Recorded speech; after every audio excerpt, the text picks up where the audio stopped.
A nossa história de hoje começa no meio da neve, montanhas íngremes cobertas por neve da base até ao cimo. Subitamente dentro de uma gruta alguém pergunta furioso: Seu idiota, achou mesmo que poderias fugir da teia do céu e da terra? Onde está a relíquia anciã? E nisso, aparece um homem com várias cicatrizes no rosto parecendo já cansado e debilitado. O homem responde a eles: Seus desgraçados! Se fosse eu, iriam dizer?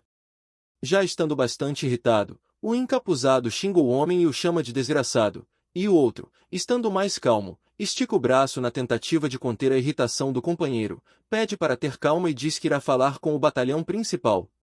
E então, ele pega um cristal brilhante nas mãos e levando-o à boca ele comunica que o fantasma do norte foi verificado e solicita a localização do grupo. Depois de lhe ser informada a localização, ele diz que vai averiguar as coordenadas e que chegará em breve no local indicado.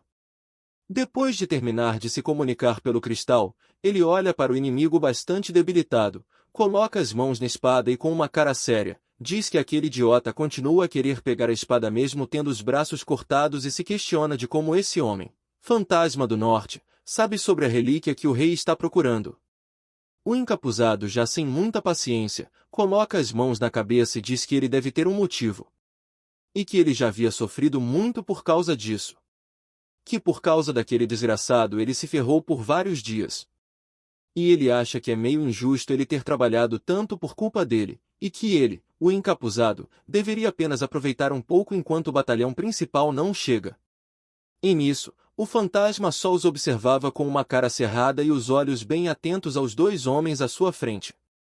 Não obtendo respostas, os dois homens encaravam o fantasma do norte já sem os braços, fraco, cansado, deitado ao chão, e pegando na sua espada, um deles disse: É melhor se preparar, fantasma do norte, eu não vou parar até você me implorar para te matar.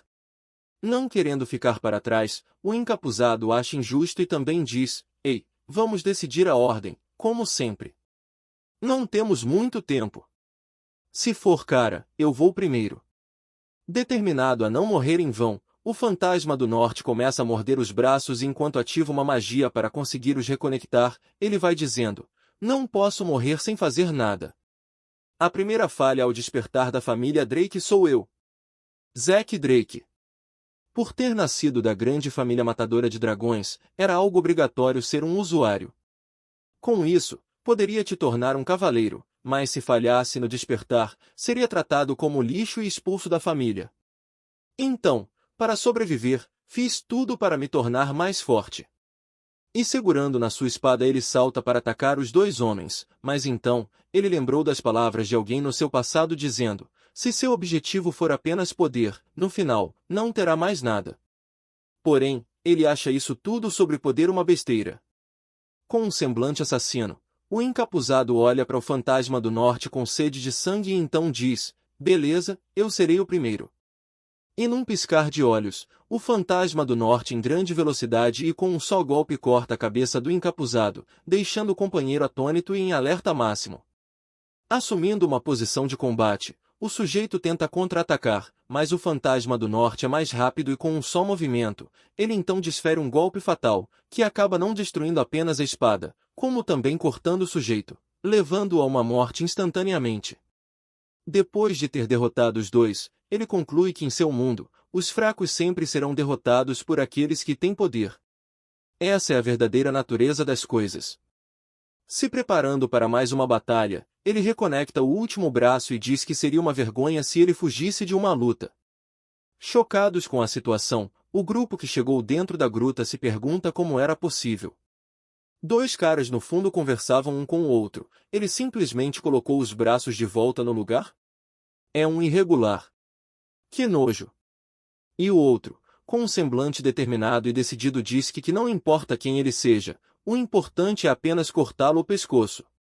E nisso todos partem para o ataque e cercam o fantasma do norte dentro daquela gruta. Travou-se uma feroz e exaustiva batalha. A cena então muda para um cenário arrepiante, ensanguentado, refletindo o resultado de uma feroz batalha pela vida. No meio de tantos corpos já sem vida, estava o fantasma do norte, agachado e com inúmeras espadas vincadas em suas costas. Desgraça, disse ele sem nem conseguir se pôr em pé. Tossindo muito sangue, ele pensa que aquele é o fim. Que já havia vivido o suficiente e dado tudo de si. E mesmo que não tenha conseguido se vingar, ele acabou por morrer por causa da relíquia que o imperador queria. Com a relíquia em suas mãos e com as duas mãos trêmulas, mal conseguindo segurá-la, ele abaixa a cabeça, com bastante sangue escorrendo pelo rosto triste e pensa, sinto muito, Alicia. Tão logo o sangue tocou na estátua, ela começou a liberar um brilho dourado e então surgem mensagens do sistema que diziam, uma grande vontade despertou a vontade do ancião. A alma do dragão ancião será conectada à alma daquele que possuía a grande vontade. Por trás do fantasma do norte, surge uma figura brilhante, coberta por um manto que esvoaçava na luz e com as suas mãos abertas em direção do fantasma. E as mensagens do sistema não paravam, um procedimento emergencial será feito. Zack Drake, você aceita? Zack então abre os olhos, e com um leve sorriso ele disse, quando chega a hora de morrer aparece cada besteira. E nisso, o sistema continuava a perguntar, você aceita? Ele já cansado, apenas responde faça o que você quiser. E entendendo como um sim, o sistema então informa que o consentimento do escolhido foi confirmado e com isso, o poder irreversível será ativado. Iniciando a contagem. 5, 4, 3, 2. A cena então muda para uma criança. Numa posição pensativa ele diz que ficou assim tão logo abriu os olhos, estranhando com a situação atual, ele pensa, voltei ao passado. Não dá para acreditar.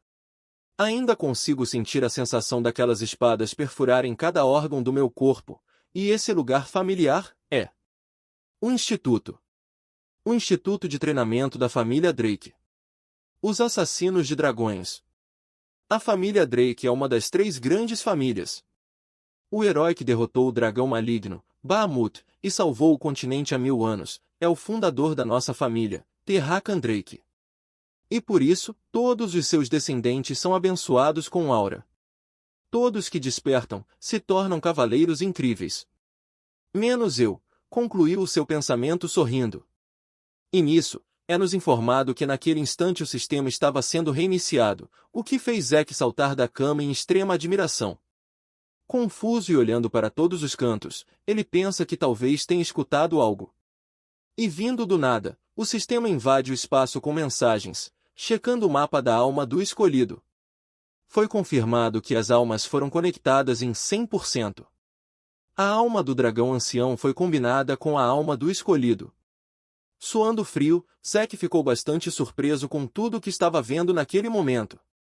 E se introduzindo para ele, o sistema informa, você adquiriu partes dos privilégios do sistema. É um prazer, Zack Drake. A visão da janela de status foi confirmada.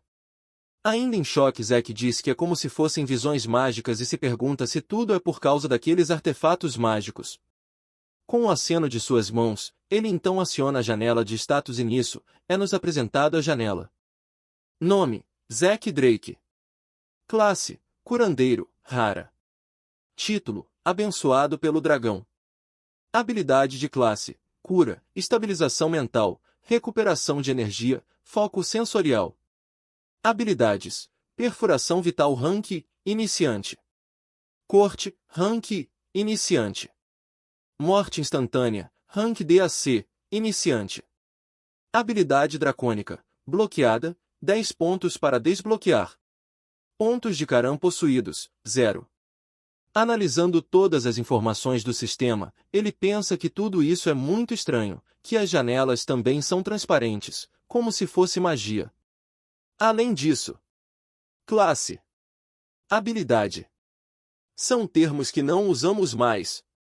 E então, nos é informado que o povos antigos chamava a aptidão de cada indivíduo de classe e cada classe possuía uma habilidade. A classe de Zack é de curandeiro e a habilidade é de cura. Zack então lembra dos ensinamentos de seu antigo mestre e pensa que treinou tanto com ele que quase morreu. Ele pensa então em todos os benefícios que pode ter com a classe de curandeiro e então, precisa testá-la primeiro. E nisso, uma aura brilhante rodeia todo o seu corpo, liberando muita energia, e com isso, algumas memórias de como ele era no passado lhe vêm na mente. Ele pensa em como se tornou um curandeiro naquela época com 20 anos, depois da abertura do seu núcleo de éter. E naquele momento, o seu corpo é envolvido em uma densa e brilhante aura roxa e com isso ele desperta o seu núcleo de éter.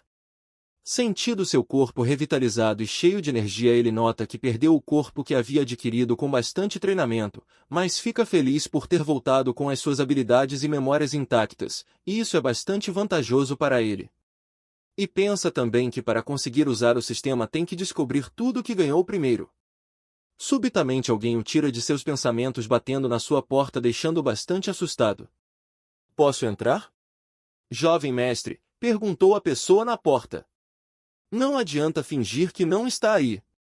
Desesperado com a situação, ele pensa que ainda não viu quase nada e sem sucesso se pergunta como vai esconder as janelas do sistema. Não obtendo respostas, a pessoa por trás da porta anuncia que vai entrar no quarto. Já dentro do quarto, o homem olha para Zack com uma cara inexpressiva e diz que estava se perguntando o que diabos Zack estava fazendo. "Ainda não está pronto", disse entrando. É então nos apresentado o mordomo pessoal de Zack Drake, Decker. E sorrindo, Zack fica aliviado pelo facto de Decker não conseguir ver as janelas do sistema. Decker, não estando satisfeito com a situação, numa aura assustadora, pergunta se o jovem mestre Zack não sabe realmente sobre o que ele estava falando, deixando Zack extremamente assustado. E nisso, Zack se pôs a pensar em como morria de medo de Decker quando era mais pequeno. E mesmo agora, com 32 anos, não consegue evitar o medo gravado em seu corpo. E então surge uma mensagem do sistema avisando que a habilidade estabilização mental foi ativada, deixando Zack sem entender nada. E nisso o sistema nos explica que a habilidade estabilização mental mantém o usuário com uma mente estável, independente da situação, como um estado de calma. Atônito, Zack se pergunta: uma das minhas habilidades? Ela se ativa automaticamente? E o Decker só falava, relembrando ao Zack sobre a importância do evento que se avizinhava. Sentindo que Zack estava distraído, ele pergunta a ele se estava ouvindo claramente. Zack responde afirmativamente. E pensando no passado, Zack se pergunta se Decker está se referindo sobre o teste de aptidão pancrácio.